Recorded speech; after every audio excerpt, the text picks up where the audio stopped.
안녕하세요. 손사 마스터입니다. 오늘은 교통사고 피해자분이 사고 처리를 위해 전문가 선임을 고려한다면 어떤 경우에 손해사정사 또는 변호사를 선임해야 하는지 소개해 드리겠습니다. 일단 먼저 말씀드릴 사항이 있는데, 가벼운 접촉사고 등으로 큰 부상이나 후유증이 남지 않고 상대방이 자동차 종합보험에 가입되어 있다면 구시 수수료를 부담하면서까지 전문가를 선임해서 맡기실 필요가 없습니다. 제 경험상 한 시장에까지는 자동차 보험사 사고 담당자가 결제 권한이 있으므로 본인의 부상에 대한 손해배상액 산정 지식이 어느 정도 있다면 담당자와 밀고 당기는 협상 과정에서 논리적으로 주장하시면 최소한 보험약관 보상 지급 기준에서 정한 손해배상금 이하로는 합의하지 않을 것으로 생각합니다. 교통사고 피해자 손해액 산정은 자동차 보험사마다 다른 게 아니고 자동차 보험 표준약관 보상 지급 기준으로 산정하는데, 금융감독원 홈페이지나 자동차 보험사 홈페이지에서 확인 가능합니다. 만약 약관을 받는데도 본인의 손해액 산정이 어려운 경우, 이때에는 손해사정사나 변호사 사무실에 상담 전화를 주시면 정확하시지 않지만 대략적인 손해액 산정이 가능합니다. 이 경우 상담을 통해 피해자 본인도 모르고 있었는데 보상받을 수 있는 손해 항목에 대해 알 수도 있는 경우도 종종 있으니 활용해 보시길 권해드립니다. 교통사고 규모가 중하여 큰 부상이나 후유장애가 남을 시에는 전문가를 선임해서 손해배상 청구를 하시는 게 좋은데요. 그럼 여기서 과연 손해사정사나 변호사 중에 누구를 선택해야 할지 고민을 할 것입니다.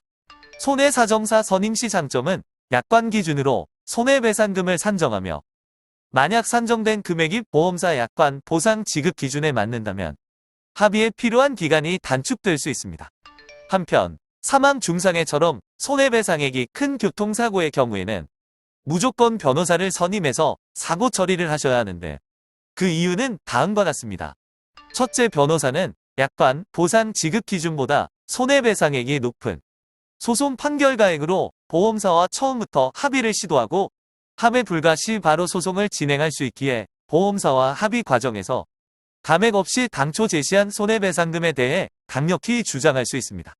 둘째, 앞서 언급한 것처럼 사망 중상해 사고의 경우 해당 사고 담당자 결제 권한을 넘어서 보통 보험사 센터장이나 본사 송무팀의 권한인 경우가 대부분입니다.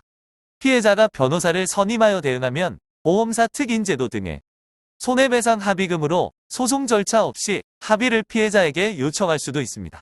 셋째, 손해액이 큰 교통사고에서 과실 비율 10%의 차이로 손해배상금이 많게는 몇천만 원까지 차이 나는데, 교통사고 피해자에게 법적으로 인정되거나 인정되지 않는 과실에 대해 소송 절차를 통해 판단을 받을 수 있습니다.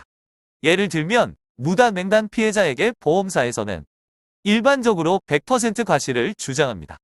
하지만 소송으로 진행 시에는 사고 당시 기상상태, 운전자 전방 시야 상태 등을 종합적으로 검토하여 차량 운전자가 보행자 충돌 사고에 대해 예견 및 회피 가능성이 있었는지를 판단하여 상방간 과실을 산정합니다. 넷째, 무엇보다도 보험사 합의 단계에서부터 소송 절차 진행 후 판결까지 법률 전문가의 조력을 받아 사고 처리하시는 것이 사고 규모가 상당한 교통사고로 인해 정신적, 육체적 고통을 받고 계시는 피해자분이 느끼는 안도감이지 않을까 싶습니다.